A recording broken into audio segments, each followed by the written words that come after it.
This episode is absolutely fabulous.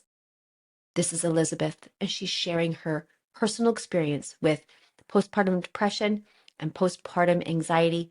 And as a result, she created a practice that works with clients, works with women to help them live a better life. She wants to bring awareness to the fourth trimester because that's the most important piece, one of the most important pieces. Oh, this is a delightful episode. And if you feel like this doesn't pertain to you, it does. Because guess what? We all need some care. We all, at one point or another, need help. And maybe this episode doesn't pertain to you, but maybe the way in which we speak about things, mental health, depression, and anxiety, maybe that's where you're at today. And maybe you need to receive it in another way. Maybe the message is supposed to get through to you in a different way. Well, that's what this show's about today. So if you're in this reality as a new mom, a new parent, you know someone who is, you got friends, you got kids, whatever, or you just want to listen and come on the ride, this episode is the one for you.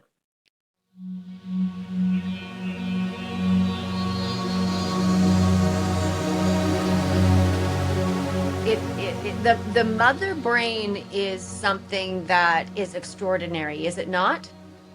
I totally agree. Actually, today I was visiting a very good friend who had a baby like 3 months ago. And she said, my brain is just a sieve. It's insane. I am a college educated woman. I can barely remember where the toilet is on most days.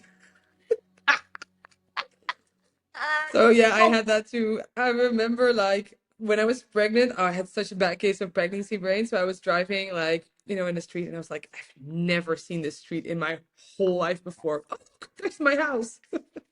I can oh look, there's my house.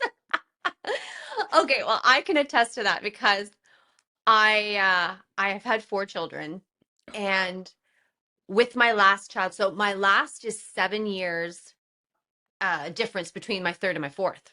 And we had planned it that way, but I was blindingly tired, and you know the tired I'm talking about.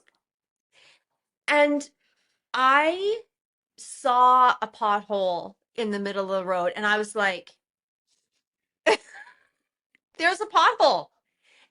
There it goes. Ka-dunk, ka-dunk, ka-dunk, ka-dunk. And you're like, well, okay, that was great. And I damaged the car, but what was I to do? I have never, my fourth child was, I think she slept maybe 3 hours a night. Yeah, my first and only one, she didn't sleep for the first 3 months basically. Neither did I. So I feel you. I like yes.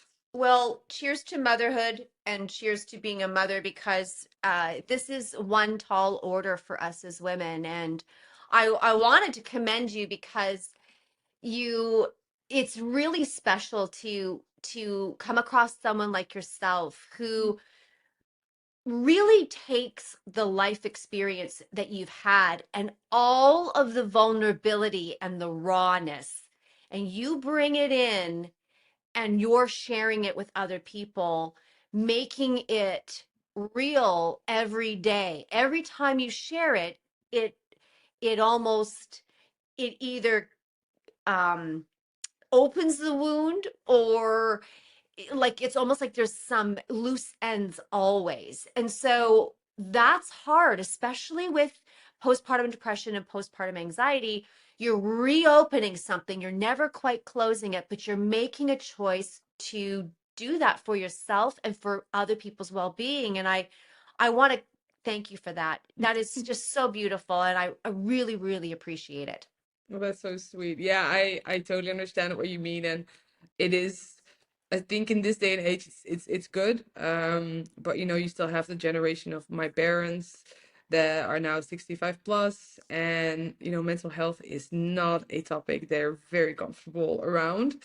And so I know that when I talk about my struggles and my postpartum depression and the things that I went through, it's somewhat uncomfortable for people. But I firmly believe that if even one mom gets Yeah. seeks help because of that, then it's all worth it. And to be honest, even like the older generation, whenever I'm honest about my struggles, they always either say, okay, I've been through this myself, or I know someone very, very close to me that has gone through the same thing. May I just let's just start this Yeah. piece because this is one of my questions, which so people before us, our mothers, our grandmothers, they did some heroic feats in child development. They, I'm now in menopause and Also lovely, right? yeah, it's beautiful. And again, when you become a mother, no one really talks to you about the details. And then when you move into menopause, nobody really talks to you about the details.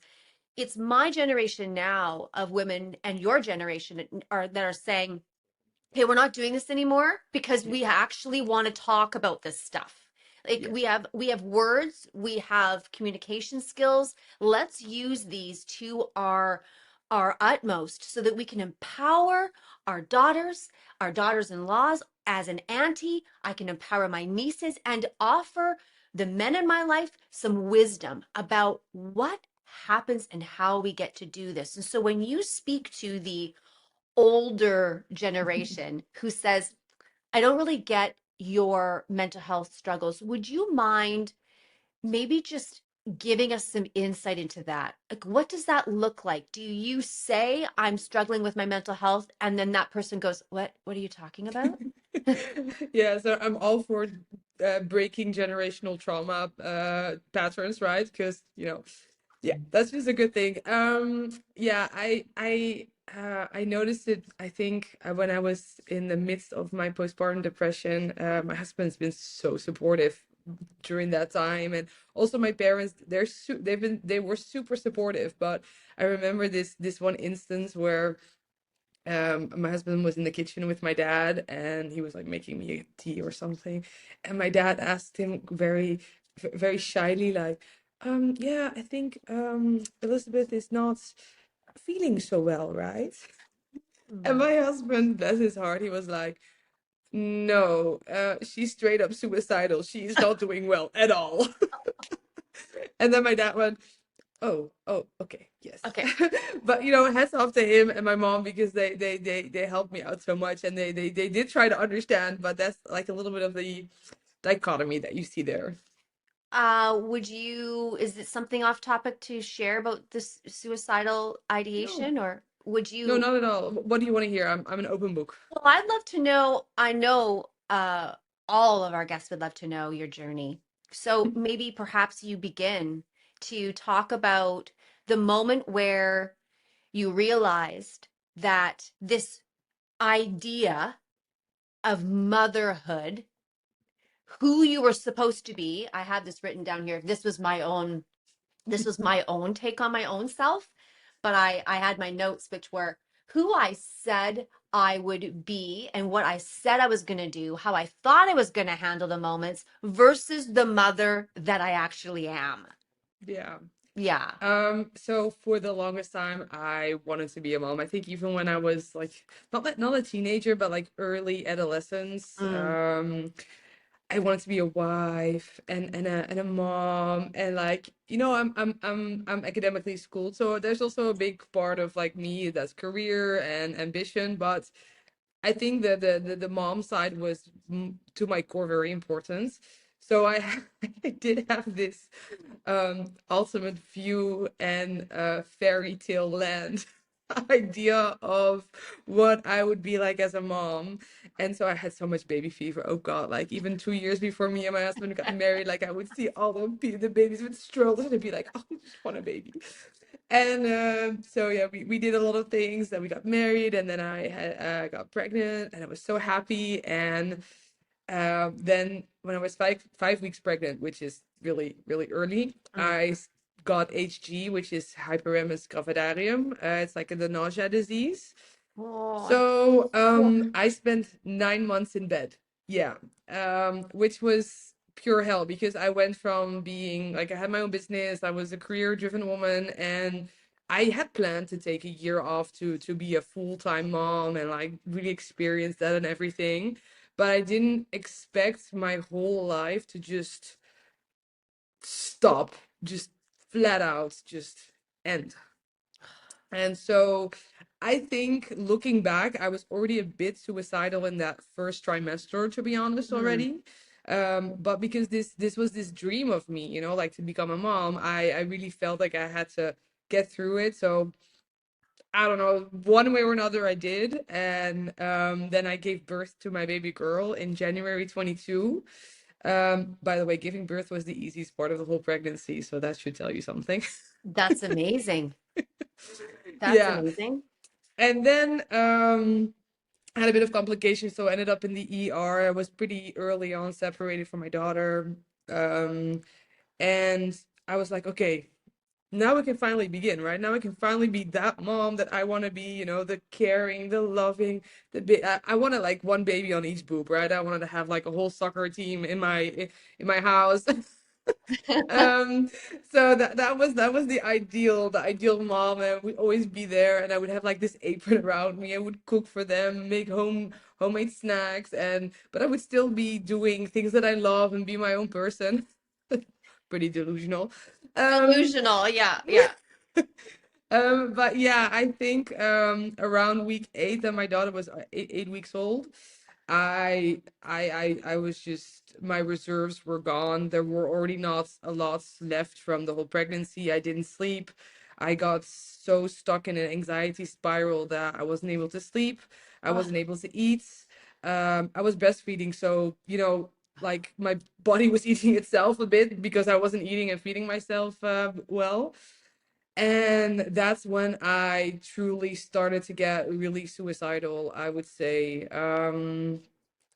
It wasn't to the point where I was already thinking about ways of doing it, but it was just a really strong general feeling that I felt in every cell of my being that I just wanted everything to stop.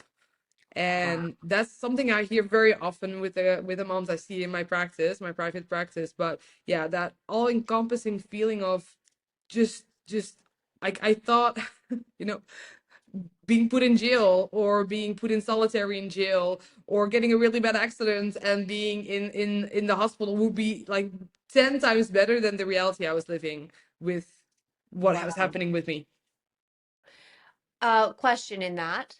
So even through your, so you couldn't get out of bed for from 5 weeks on, and that wasn't that was jail in so many ways to you, and imprisonment because again, it's this death of a dream of what you envisioned for yourself, and Yeah, here you have this life where you live very independently. Your body especially that. works for you, you say what you like, you determine, and then all of a sudden when you get pregnant, for some of those who have had what you had, um, you don't have the control. And it is just the most terrifying, debilitating thing that could happen to a woman while you're trying to nurture and love what is happening to you. You're trying to love the process. Yeah. Did you feel like there was a disconnect that happened somewhere along the line?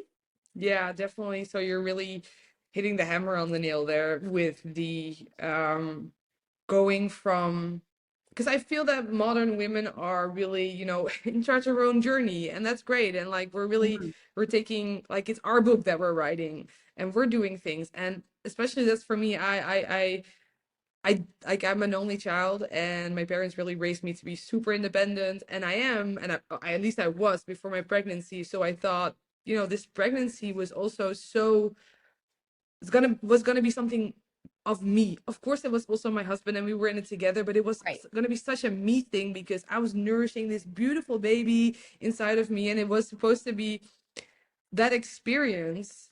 And like the disconnect indeed in that where I just, like, even my mind started slipping away. It was just In the what the way? worst. Um that I was awake for so long in periods of time that I started not per se hallucinating, but more. I never really slipped into a psychosis, but you have that borderline where you start to envision things that are not really happening in reality. So I wasn't even like I couldn't even read a book, so that was something that was so innate to me. Oh, Read the newspaper. Like I had to eventually I was able to call someone and I was like, I want to stop my newspaper subscription because I just can't read it. And that felt like such a failure to me. The whole experience felt like I was failing a very core part of who I am supposed to be as a woman and as a person. So yeah, that was not great. no, failing a core part of me is what you just said, and Yeah, I hear you. I hear you. That is it is uncomfortable. yeah, Like to sit in it, and the knowledge of that for me is just hearing you say that is genuinely uncomfortable because I've I I've been down the road you're talking about, not to the degree that you're saying. And of course, one of the pieces about this is incredibly complex. So women do not show up with the same problem or the same symptom and or the same progression. And some yeah, women who have when they're nauseous from the get-go and they're dizzy and they've got vertigo and they cannot get out of bed, they have that baby and it is over and they are ready to roll. And so it is not just this one size fits all no. in this situation that you're talking about. Now, especially I just to answer one more question about the suicide piece and then moving on. So when did you vocalize it to someone and how did you do that and what was their response and then, that sort of thing?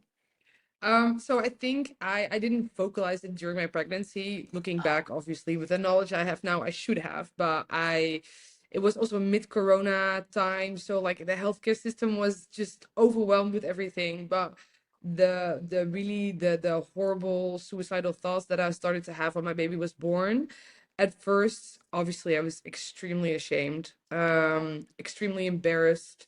But most of all, I was very afraid that my baby would get taken away from me. Because yeah, like what you just said, it's not one size fits all. So my postpartum depression and anxiety really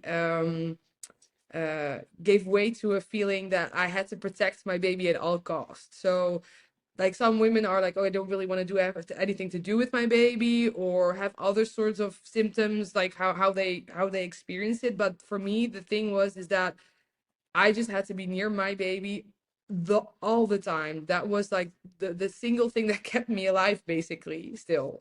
Because I had to be there for her. So I was afraid of losing that and therefore my only connection to this life. But towards when it got really bad, I told my husband and I said it's not supposed to feel like this. This is I can't go on like this anymore. And then I also told my mom, and that was actually a very much a realization moment. I think I've talked about this before, but me and my mom were standing over the crib, like looking at my baby and like talking about it. And then I was constantly saying these things like, oh, I think she has this kind of character. I want to make sure that she gets attention on this. I was telling all these things about like a future life, Uh-huh. her future life, Right. but in no sense was I there. And so that's when I knew, okay, so I'm not envisioning a future where I'm here with my baby. I'm telling other people how to take care of her. And that was really the moment also my mom realized, Wow. okay, this is not good. Let's go get some help right now. Wow. Wow. Wow. So you were prefacing basically this, almost leaving a verbal note to say, here's what we need to do. Here's how we're Yeah. going to do this. Yeah. Yet, yet something is interesting when what I hear is that you're saying, so I needed to protect my baby at all costs, so I needed to be with her, yet you were preparing to potentially Yeah. leave. yourself. And that, so you would say that she was the glue that kept you here, this fierce protection of herself, of her, while you were losing your own self. Yeah, I think that's because I felt in my, I'm a very intuitive person. I felt inside myself that I could not continue on like I was going. I actually, I didn't understand why I was still alive with the way Yeah. I was not getting any sleep. I wasn't eating. I wasn't like, so I didn't really understand why I was still functioning at all.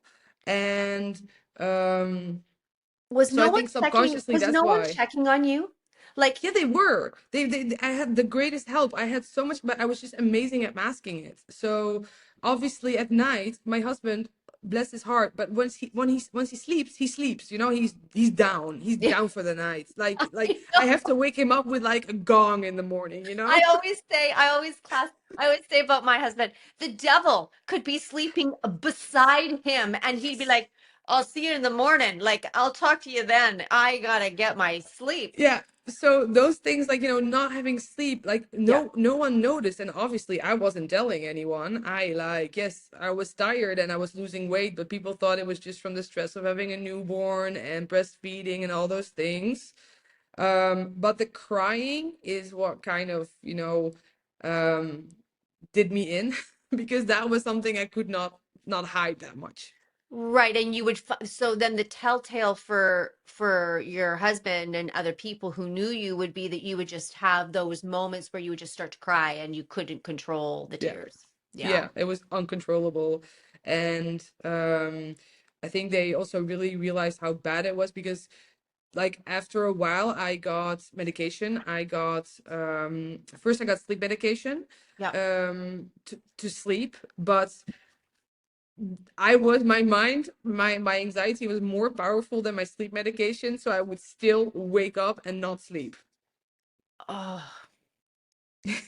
And all of this while your hormones are imbalanced, your body is repairing itself. Like this is an act of superhuman strength. Yeah. It I, really I is. know that now. It is just insane. And I'm so grateful you are here. Thank Thank you. you so much for staying. I'm And very happy I stayed as well. yeah, Yes. yeah. Yeah, and how do you connect this to for other people? Like, how does this happen? How does this work for you?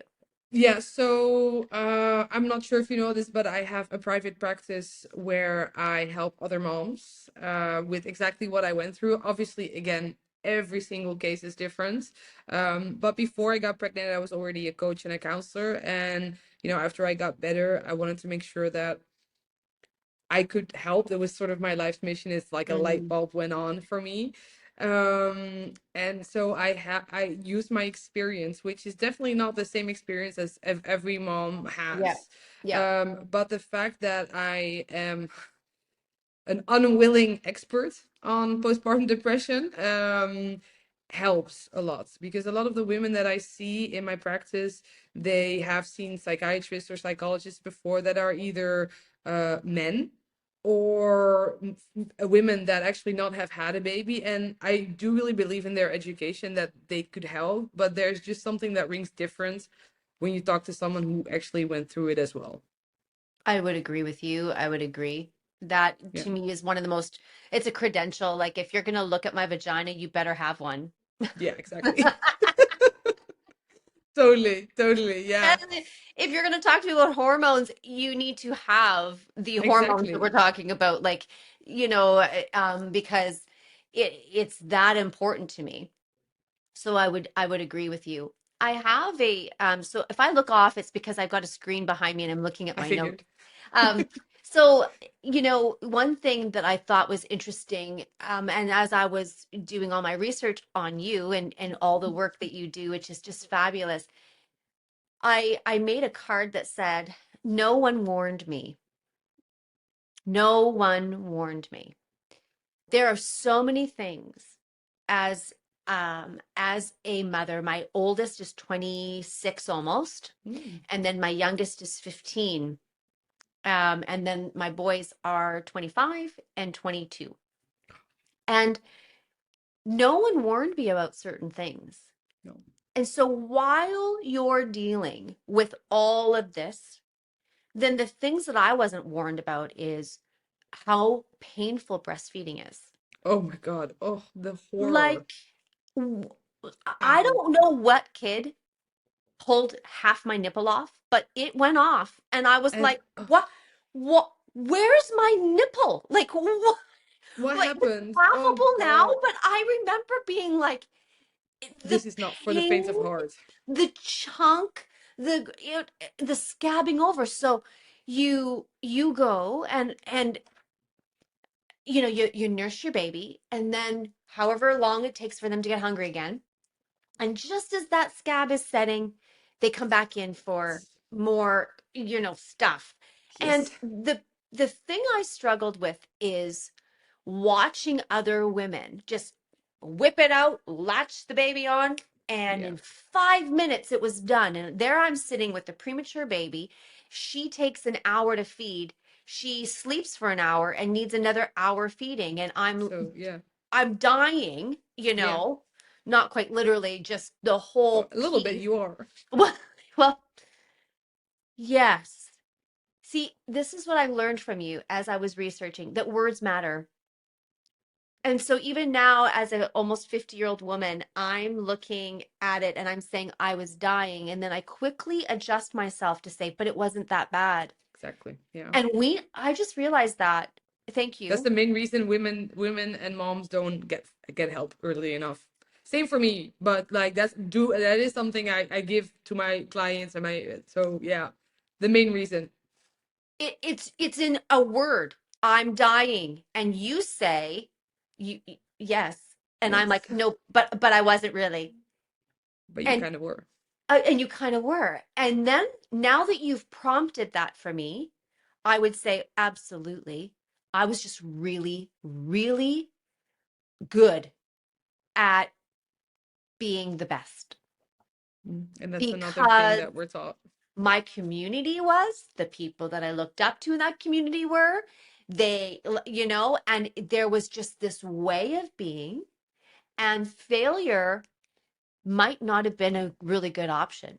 No, because it's being vulnerable is, I think, one of the most scariest things that you can do as a human being. I can't speak for the male experience, of course, but especially for No. the female experience, um, that is like in this world, I feel that that's the worst thing that you can do. But at the same time, if you look at it from a mother's perspective, isn't that something that you want your kids to understand and to feel that it's okay to fail and that you learn and how you deal with it? It's like, you don't learn how to ride a bike by just getting up and being amazing at it. You fall down a couple times, then you get up and you're vulnerable by trying.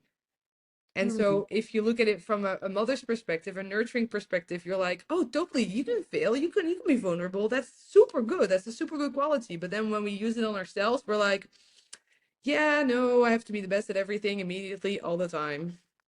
Immediately, all the time. It's crazy. And we don't, the vulnerability piece is really interesting because I, it- you know, find someone who loves being vulnerable, right? It's like being naked with your with in a crowd of people and feeling, people looking at you. And so what we try to do is we try to mask, or we try to shield and protect ourselves. And a lot of times, I don't know if this happened to you, so maybe I asked this question.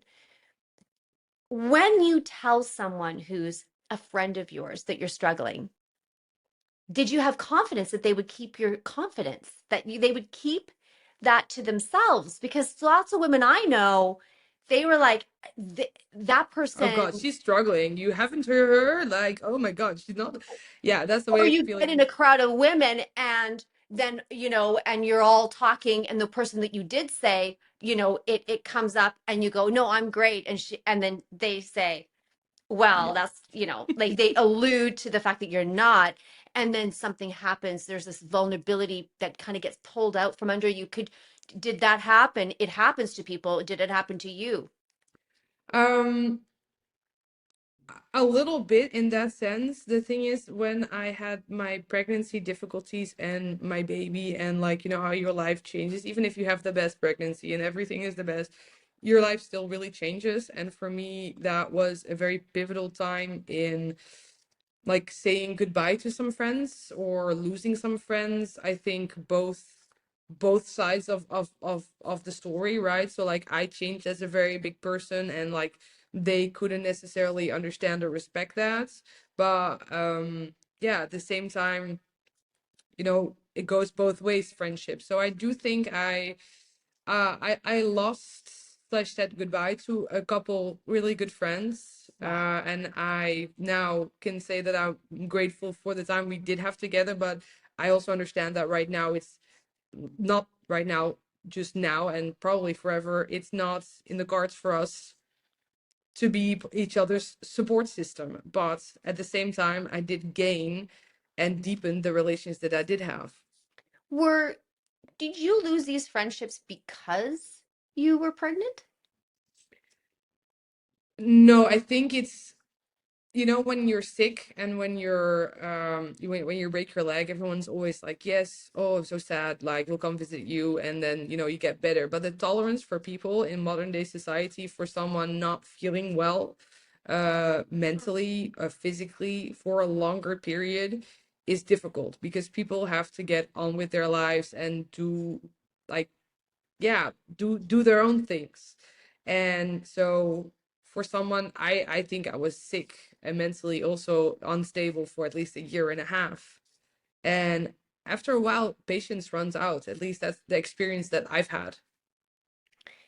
That's really interesting to me because I just wrote down here, not only did you lose your friends, you were losing your body, you were losing your autonomy, you were losing your relationship with your spouse, you were losing the sweet moments that you were having. You weren't independent. You, like you said, you couldn't read a book even. It Yeah. was that bad. You were confined to a cage in your home, but it wasn't what you envisioned. You're losing a death of a dream. You were losing all these pieces, and society and the medical system, it isn't built to support that.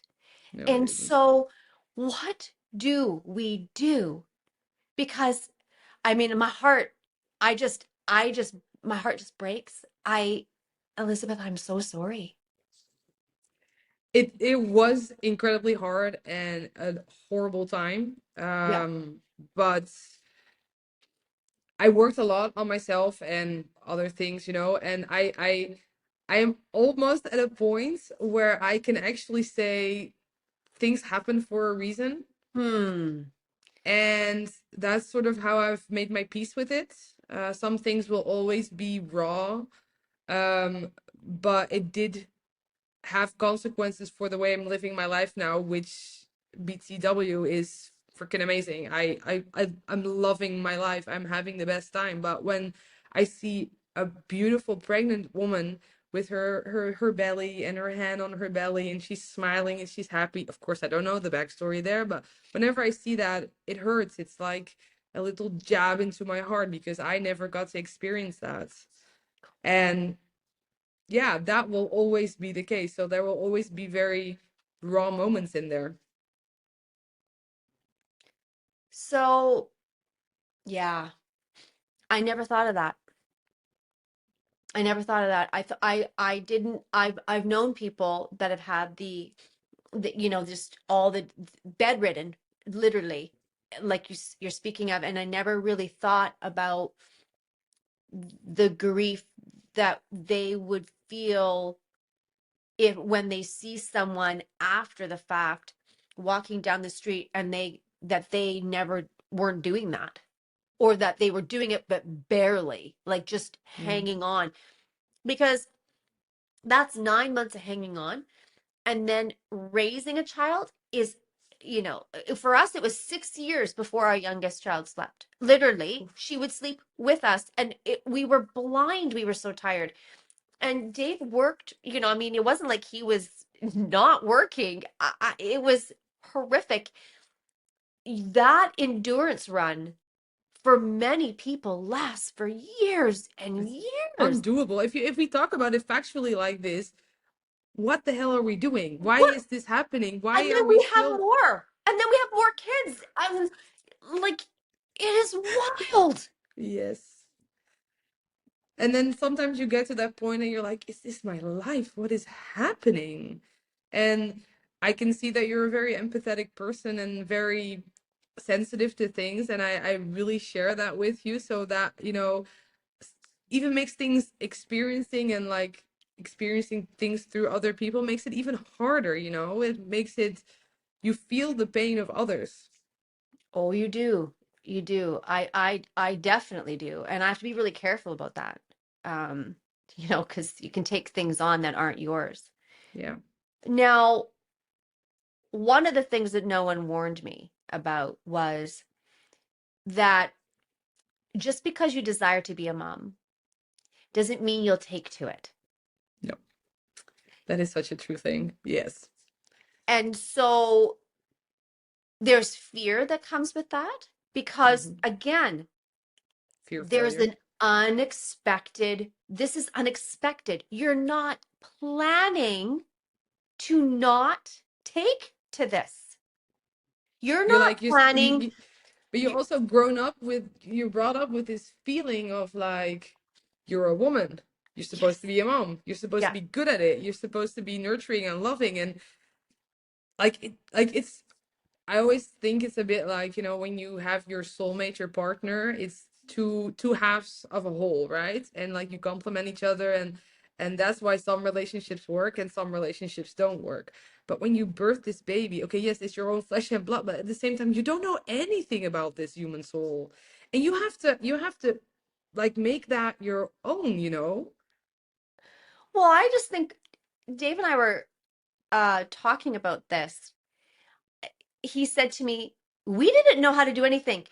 He said, "Do you remember how they showed us how to bath the baby?" And I said, "Yeah, right, right. We didn't know I mean, he didn't really know how to wipe a baby's bum and,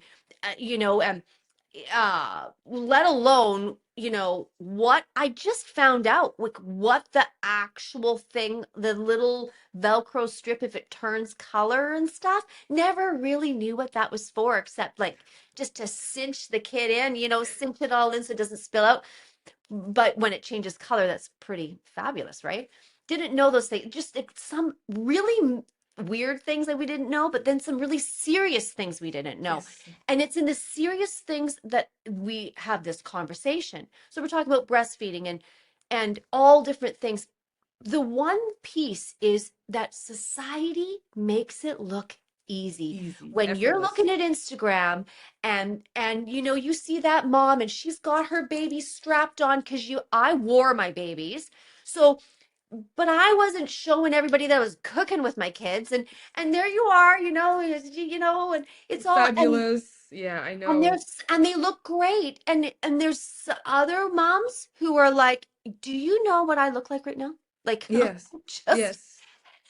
hanging on Hanging on. toothpicks in my eyes, like trying to breathe, trying to breathe." Okay, so you talk about postpartum depression. What are the symptoms? What are we looking for here? That's clear and unclear, difficult. The thing is, as you probably know, most of basically all our medical research has been done on white men, um, who are clearly not women. And have not And had babies. no, But no, wait, I make my correction. Some of them may look after children, but they haven't undergone the the DNA transference. body, like the weight on the body. And I'm not meaning physical weight, I'm meaning like the blood, the Mm. all the things that the water weight, the support that the muscles do when, everything. thing that the body does to prepare this life. And mentally too, all the choices that you're unconsciously making nonstop as a mom. And the study is done on men. Hmm. It's So flabbergasting, yeah, honestly.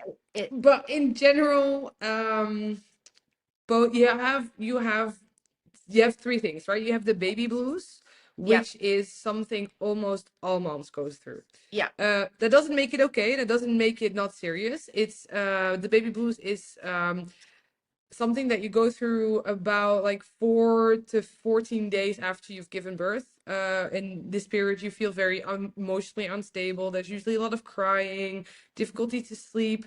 Um, I and it's not this is not science backed, but I usually call it like a mini depression, a mini sure. postpartum depression. Like it's a very short. It goes away by itself, but you're just not feeling well. You're like but that's the hormone calm down, right? Because you're 9 months in and all these hormones go up, go up, go up. And then you give birth and within like half an hour, they drop completely. Yep, So that's what the effect of that is. And that usually goes away. So has to be gone within 14 days. Then you have postpartum anxiety and you have postpartum depression. Um, these can have similar symptoms, yeah, but mostly it is feeling anxious, feeling a lot of panic, feeling a lot of negative emotions, a lot of crying, but unstoppable crying. Things you can have are intrusions, and intrusions are where you sort of imagine things, see things that could happen. So some moms think about throwing their baby down the stairs.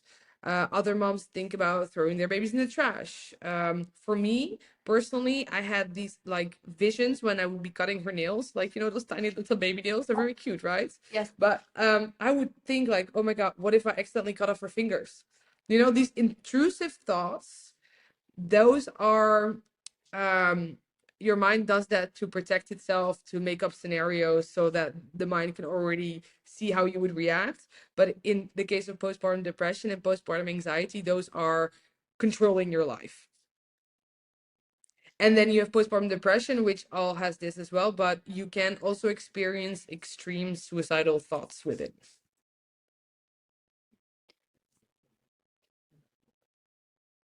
It's a It, whole slew. it is. And there's a difference. There's a difference between normal worry Hmm. and what you're speaking about. Yes. So it's And there's, normal when your baby makes like sounds like those yeah, wake, they're unwake so moments. loud, hey? Oh Who would have God. known babies are so loud? But if you've gone 24 hours, 48 hours without being able to sleep Yeah. because of the noises your baby makes, you're so worried, then it's a symptom. Okay. Okay, that's really good to know. Um, when so 25, 26 years ago, I had a baby, my first baby. And I remember she was 4 weeks early, 5 weeks early. Oh. And and she was fine. And she, went into they brought a little incubator in because she had some jaundice and stuff. And I just was with her. And I remember we stayed for her. The only reason why I wasn't sent home the very next day is because she had jaundice and she was little, like Yeah. 4 pounds, 8 ounces. So they wanted me to stay and they needed to see her weight get up to 5'2" in order to Yeah. let her go. So I stayed, but I just stayed I remember the nurses came in about day 3 and they rolled in a TV with a VCR and they said, we're going to get you to watch this. And it's about baby blues. And I'm like, what are baby blues? Like I had no, What? because we had her early, so we didn't have our prenatal classes. Hmm? And so I had no idea what that was. And I'm sitting there in my hospital robe. And then the nurse said, would you like to change your clothes and wear clothing? And I said, sure. And it wasn't that I was all like, I was not understanding. It was more about, I was just new to the whole thing that was Yeah. going on. So when you You have know, to my when you get a driver's license, you gotta pass an exam, right? But having a baby, Here you go. Yeah, and the orientation is what I'm thinking about there. Like that orientation, here's how these things could be. But what we're missing, and I think maybe you would be advocating for this, is what about the check-ins? Like the check-ins, in 2 months, in 3 months, in 4 months, in 5 months, and the check-ins, how often are you encouraging people to check in on one another? Um, So there's a couple of clinical methods that we use. So you have the GAD-7 questionnaire, which is just a general anxiety scale. It's very simple, just like 6 or 7 questions, and then you can like very easily as a counselor or a therapist, you can see how anxious a person is. So if they have an anxiety disorder, then you have the Edinburgh postpartum depression scale, which is also a very important one. That is specifically for women, and like the higher you score, the worse you got it basically. And but Sure. those are very clinical tools, I would say. So it really kind of depends on what kind of mom you are, because some moms are really like, they're very set in their ways, they have everything organized, they don't mind filling out questionnaires, they don't mind being open about some things. But other moms are very more internal, I would say, and you have to ask them questions through and through. um but I would say every single week a postpartum mom needs to have a mental health checkup, if I'm being really honest. Mm. I agree with you. I was hoping you'd say that because I just think it's essential. We're bringing in, when you think about the dynamics of what we're actually doing, Yes. there's a person inside of our bodies, and just as a man has a reaction to when the baby gets home, because the man, like your partner's life changes as well. So Yeah. that's on top of all of the other things that, and it's on top of that you're being touched all day, and they could look at you and you're like, I swear, you look at me like that again and your eyes are going to be on the floor. Like, I'm gonna don't, kill you. Yes. yes, Don't breathe. don't, yeah, breathe the wrong way. Like if you look and you brush the back of me, I would like hiss like a cat sometimes if he did something wrong. I would go like, go away. it's a very real thing. Yeah. They don't get it. And No. it's not for any other reason. It's just that we have a full-time job now, and they Hmm. have a full-time job. No, we have 3 full-time jobs, Lori. Well, We have 3 full-time jobs. It's 24/7. That's 3 8-hour shifts. yes, you're right. And that was my next point is it's like we're not ready for the all-nighters and the working overtime and the night shift and the day shift, and when your partner doesn't know that, like, they need their sleep so that they can go to their day job to keep the cycle and to keep everything working because that's their contribution. But there's also this other piece, and you saying three jobs is totally true. And Yeah. most of us go home to our own homes without people living there, and we then try to do all of this, Yeah. And and it's we supposed to be wonder why normal, we're right? exhausted. And but also on top of the, I find, the physical exhaustion to be already a very important thing, right? But that is just one thing. The thing that I think that's driving women crazy Yep. and depressed, and as a society being generally toxic, is that there is so little recognition for these 3 full-time jobs that we're doing. And I'm not saying, like, my husband's great, he's an amazing father, he changed all the nappies for the first 2 weeks. But I'm a mom, like, we get no recognition almost for things. Yes, like we in again, this is exactly what I'm doing, what you were doing before, right? Yes, we do get it a little bit here and there. But when my husband goes to doctor's appointments, he gets showered with praises. And then his reaction is always like, yes, I'm literally just doing the absolute bare minimum. What do you think about my wife? She's doing absolutely everything. And bless his heart, that's amazing that he does that. But that's Sure. not the case for everyone. It isn't the case for everybody. And and as you speak it, it's, um, this is what I've been struggling with. And this has been sort of this theme that I've been struggling with for the last while. And my daughters are now of the 26 and 15 and having these conversations. And we're talking about suppression. We're talking Mm. about our voices. We're talking about why do we exhaust ourselves? And this was really interesting. My youngest daughter and I were driving out of the city one day, and this was just after New Year's. And I said to her, honey, what do you want me to change this year? That's nice. What can I change this year? And I said, and and you're gonna tell me, and then I'm gonna tell you what I think you could change. And What'd she say? she looks at me and she says, you don't know when to stop. That's a mirror right there, right? And I was like, okay, so why don't you just put your words back in your mouth? And we'll just ignore that this ever happened. And I looked at her and I said, yeah. I But said, let me ask you this, like, what other option do you have as a mom? And because that's what I'm struggling with. I exactly know what you mean. Like, and my husband says all the time, honey, just relax, it'll be fine. It'll be okay. But the reason it's fine and the reason it's okay is because I don't stop. I know this. This is my, from as, like, I'm speaking this from hindsight. This is not like, this is my little angel child saying, you know, you don't know when to stop. And I have just found my career. I love podcasting. I love what I do. You're amazing at it, by the way. Thank you. And I don't know when to freaking stop because, like, I have done all of the things and I've done them well. And I know I've done them well. But it's because I had to juggle, like you said, if I wanted a job on the side, now I've got 4 jobs. I'm working 4 jobs.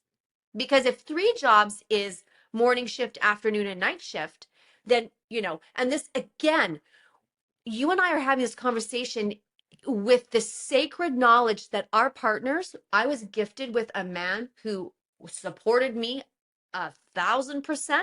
Me I too. had incredible mother-in-law and incredible mom. And I had some really great friends. That was my privilege. It was really beautiful. I still struggled. It it doesn't matter. It It doesn't matter. all is in our heads. It's what we perceive the world to be.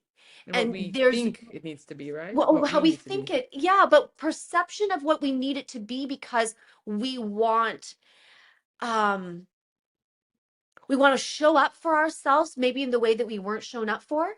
Hmm. We want to do all these things that maybe if we weren't parented right, we want to make sure we get it done right away. So there's all of this kind of pressure, and we've also left our careers. If we want to have another one, then what's the juggle? Yeah. It's I always say that like again, I wouldn't want to be anything else than a mom, but the amount of work capital, and I'm not talking about money, I'm talking about just my yeah. position, like my worth on the job market, you know, it's just like gone, especially in those first few years after your kids are born Oh, and you're like taking on the brunt of being a good mom as you think you should be. Like you can't do it all well enough no, and then someone says to me when my youngest daughter is in kindergarten, what are you going to do now that she's with in all your free school? time. Cry? Catch up on the 10,000 laundry loads I still haven't done. Yeah. Maybe actually, and then we say to ourselves, oh gee, I don't know how to self-care.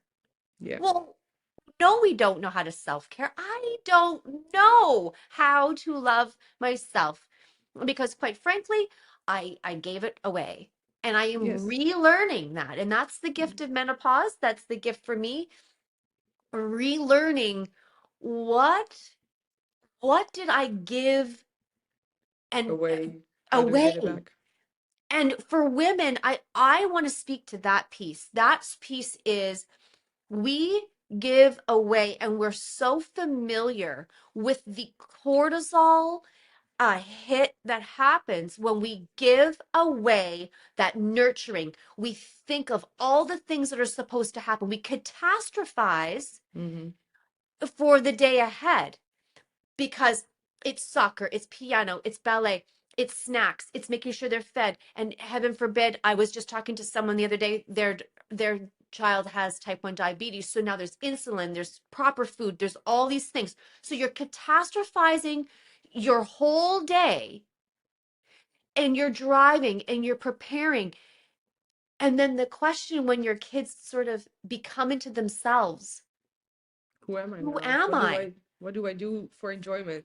That's something so I think I got better through a mix of things. So obviously Mm, medication. I had antidepressants, but yep, I was also forced to get out of the house because I was kind of a hermit towards like, the really bad period. So yep, I had like day trips where I had to go away for half an hour from my baby, which was difficult. I yeah, had to move my body, not necessarily sports, but just really like being movements, because that did help. And the last thing is mindfulness and meditation. And I had tried it a couple times over the years, but it never really stuck. And at that point, I was like, yeah, well, what do I have to lose, right? It's like this or death. And so I did it, and that was one of the best decisions I think I made, because that really did help me also with all the difficult times that were going on. But that is something I teach a prepartum workshop, which is basically how to mentally prepare for the fourth trimester. And yes. something I do in there that is so, so, so important, I find, is that the moms and I, we go through a list. We make a list. What makes you happy? What do you get enjoyment for? So for me, it's like reading a good book, getting a good cup of coffee, going to the bookstore for an hour, buying myself flowers, reading a magazine, those things. And then I help them divide it up in 5 minutes, 10 minutes, 30 minutes, 60 minutes, maybe even a whole day. And they have lists like this, and I print them out during the workshop. I wrap them as sort of in foil. I don't know how you actually call it in English, but it's plastified, I would say. And I tell them, you're gonna go home now with this list, and obviously a couple other things. And you're gonna stick it on the fridge, and you're gonna like drag your husband or your partner by his or her like arm, and you're gonna be like, look at this. If you see me cry, or if you see me sad, or you think something's wrong, you go to this list and you force me to do something off this list. And then every day, as long as it takes till I'm happy again, and then it's you keep doing it, but like in less intense doses, of course. But yeah. That, where have you been all my life? Where were you Yeah. 25 years ago? Sorry. I It's those miss small things that you. we don't think about, right? But we have to do, and we owe it to ourselves to freaking do it, because you're only as good as a mom for your baby if you feel good. Yes, yes, you're right. You can't Okay, show up so to be the then most amazing mom unless you're happy. you're right. And so then that leads me to this next question. What do you say to people who, so there's discipline and routine? Because that's what you're basically saying. You're saying Yeah. this is a loose routine that needs to happen. One of these things. I'm not your partner's not going to bring you flowers. You, Lori Clark, I'm taking children and responsibilities. You go walk, get in the car, and go get your own flowers. Pick it, do it, right? That's what you're saying. You're saying something for yourself. Because Yeah. gifts are great, but yeah, like doing Gift for something for yourself. you. So then what do you say to people who are like, yeah, I that's a discipline and I don't like the word discipline. So then you add the word routine in there. How do we give ourselves permission Yeah. to, when what we've done in this conversation, and we reference it because, this is the pattern. We were modeled this way of, no, no, no, no, it's not really as bad as it is, but it's really, really bad, but it's not really bad. Like It's it not can't bad, be that but it bad. And, is. and I But don't want to look like I'm complaining. And I don't want this whole podcast to be just this negative view, yeah, all those different things. So we have all these weird, dumb, I'm using the word dumb, ways of connecting to this. This is just irrational. It's yeah, irrational. it is. And that is the reason I think the reason so many people in the world are currently struggling with anxiety and depression and things, the self-discipline and routine that it takes, the effort that it takes to take care of yourself has become hard. I don't know Yes. if it's always been hard because I can only speak to my own life experience, of course, but um it is one more thing you have to do. Yeah. And I'm honest, I also sometimes struggle with that because I know my mental health is great when I sleep on time. So if I go to Mhm. bed at 9:30 p.m. and sometimes that isn't fun. I want to be fun. I want to be like, oh, let's go out till 4 a.m., Yeah. Yeah. Yeah. woo. Yeah. But I know I have to have that discipline for myself in order to show up for myself and be my best version and be happy. So I always encourage myself and my clients to do the 80-20 rule. 80% of the time, you show up for yourself with your routine, discipline, give it whatever name you want to give it. 20% of the time, you give yourself permission to slack off because that's also part of the equation. Slacking off. Okay,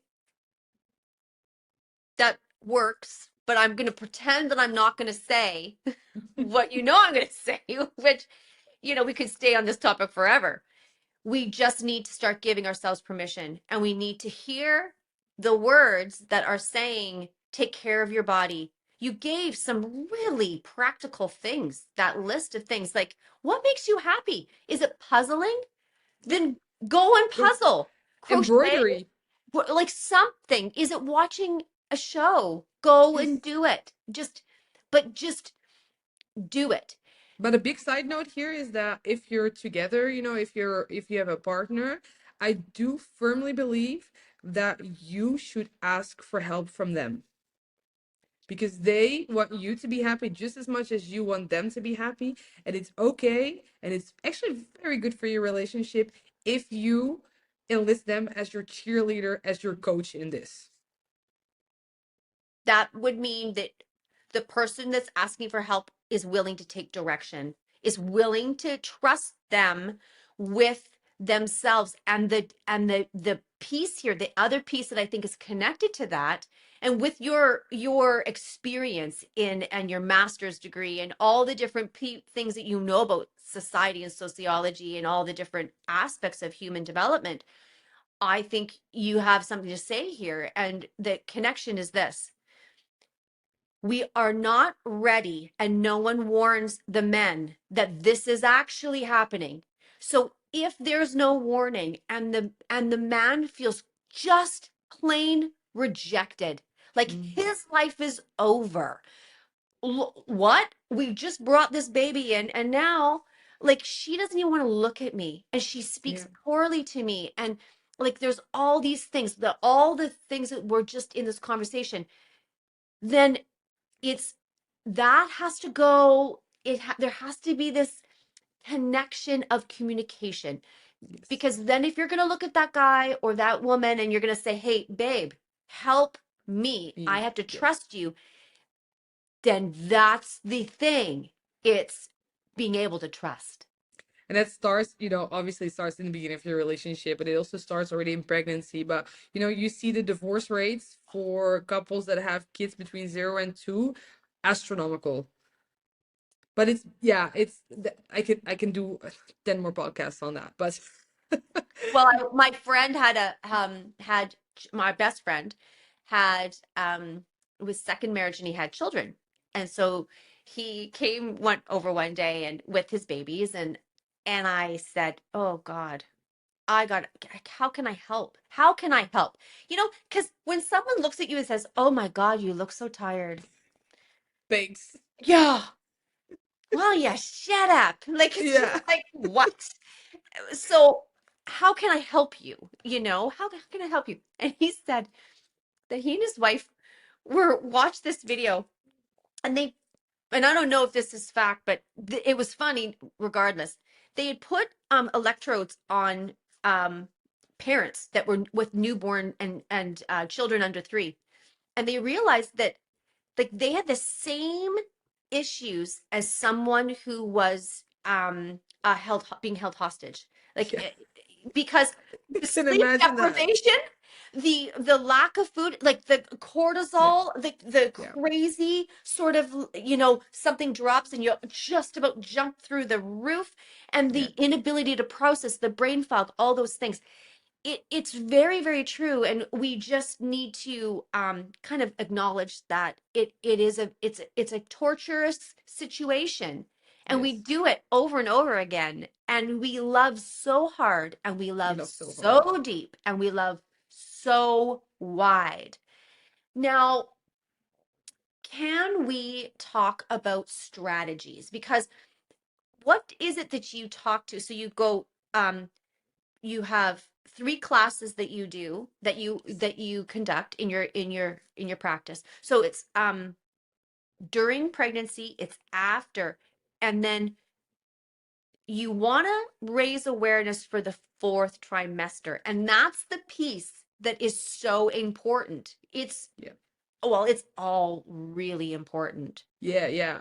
It's more, I have one course is called SOS Postpartum, and that is mainly for the women who are in the thick of it, in the 3 a.m. feedings. They're Googling like, oh, Yeah, will it ever stop? Will it ever sleep again? That's for them. Then I yeah, have the Confident Motherhood course, which is more for, I think, it's obviously still okay if you just had a baby, but more for yeah, the moms who really wanted to be a mom, and then are moms, and then are like, wait a second, this is not what I anticipated it would be, and I'm not happy with myself. And then there's the pregnancy course, which actually makes prepares you for the 4th trimester.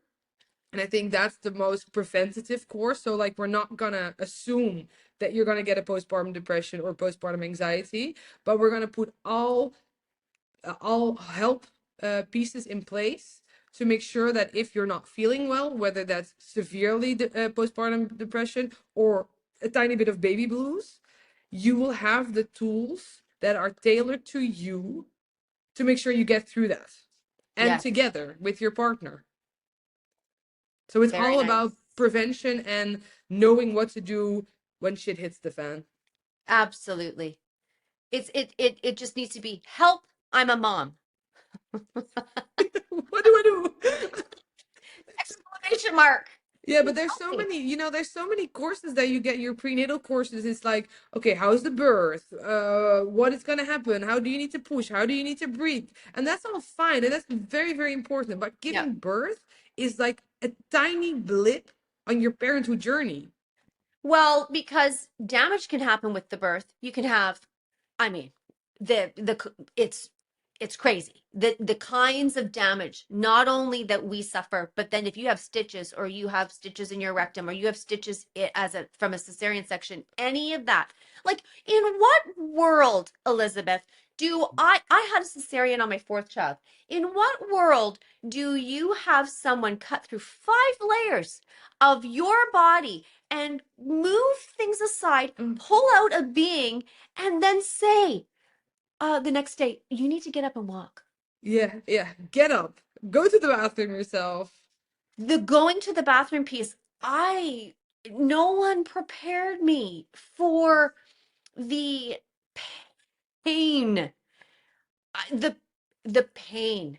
It was off the charts. And I had a midwife on my 4th child, and the pain of recovery, even my midwives did not share with me. No, wow, that's yeah. Well, here in the Netherlands, so if you give birth vaginally and you give birth before 6 p.m. in the hospital, you're kicked out the same day. If you have a cesarean, you stay, I think, for 3 days and then you go home. You know what is funny about this is well, I would say it's not funny. I shouldn't say it's funny. It's, yeah, it's But I had like, four yeah. kids. So there I was. And my kids needed to go to school. So I had my daughter on the 16th of August, and then school started on the 6th. And I show up, and my friend says to me, "How did you get here?" I said, "I drove." She said, "Pardon me?" I said, "What's the big deal?" And there I am. I got this sling and my little baby Baby. munchies in there. And she goes, "You had a cesarean." Yes. Yeah, still 3 other kids to take care of. She said, "What happens if you had to jam the brakes on?" You're like, you would open your incision. And I went, "Oh, uh, But I didn't. It's not that I, bad. well, firstly, I didn't jam the brakes on, but I had no freaking idea. I had no clue." No. These little details are really, really important, and which is why you're so helpful and it's so important. And you're not, I don't just see you focusing on the anxiety and the depression, and that is a major focus. It's the reason why you're bringing people in. But what you're trying to do and what I'm seeing you do is to say, let's map it out. Let's strategize. Let's give you some things, some tools, some skills where people who have gone before have not been able to do it. Let me do it because I've already been here. And my here was the hot flame of hell. And I've come out the other side and I've lived to tell this story. And Yeah. I'm going to make sure that that that my information is out there so that anybody who is feeling the way I've been feeling can find it. It can be there for them. And if it's just some simple gratitude procedures, or like what you said, what makes you happy? Just a question. Yeah. What I hear from you is it's embracing the change and it's finding a balance in our lives. I always say I help you become the mom you want to be. That is really important. That's really important. I wrote something here too. So my reflection back is there was always a crisis, right? Because you got snotty, no, I don't even, we Yeah. can't Yeah. even say There's this. always a crisis. Like Yes. poo Or running down the multiple. leg, you get in the car, you're all ready to go, and then vomit happens. Like You. it's whatever, right? Yeah. Yeah. I do remember one time I had my time away, and I was wearing this really pretty sundress. And I was standing in the grocery line getting some groceries, and this man was just like staring at my breasts. Yes. And You I need. remember thinking, You're disgusting." And then I looked down and I had milk coming out of my shirt. I was like, "Oh, okay, okay." But That's the crisis there. right. Yes. So we go out, we have a crisis, but then there's always this breaking point. You can have one crisis, another crisis, but then there's this breaking point that Yeah. elicits the change. And then the change happens. And then there's this thing that is so crucial. It's repairing the damage, or repairing or restoring the bruise or the fracture or that thing. Yeah. And then from there, we have to move into a space of reclaiming what we just learned, or what is ours, or what we lost. And in order to do all of this, it requires some reflection. It requires the Some ability to be self-reflection. soft and introspective. Yeah, I usually like to think, as you just said, like, we have to mend, we have to repair. But the Yeah. thing about repairing and mending is that usually something is not as strong as before because there is inherently a break in there. But I Yep. try to focus on, and not in a way of toxic positivity, but to make it even better. So where Ah, something broke first, you have the break. Let's just say very simple, a bone. You break the bone, there's Sure. always going to be a fracture in there, right? Yep. But what I think we are capable of as women and as moms is to not only repair the break and mend it, but to put safeguards in place so that it's stronger than before, so that we actually learn something from it and are kinder to ourselves after it. That's beautiful. Yes, that's really good wisdom. Using the bone analogy, because what you just said, it's like you can break it, but then there's always going to be that fracture point there. Yeah. And and then repairing it so that we can see and love ourselves. So as we draw to a close, which I could talk to you all day, Me but I too. know I see the time. I'm like, oh God, have we been there for so long? I can go on and on. we're talking about routines and you're probably off to bed somewhere. Like I'm just starting my day, so Yeah, I'm gonna chill on the couch with my husband after this because tomorrow is my Yay. birthday. Tomorrow. Okay, so wait, your daughter just had a birthday? Yes, it's insane. So her birthday is on the 18th. Yep. My birthday is on the 22nd, and my husband's birthday is on the 30th. Oh my. So we have like a full month of partying. Happy birthday to you all. That's Thank just you. marvelous. I Yes. love it. That's Yeah. a whole month of celebration. Yes. So what is the takeaways here?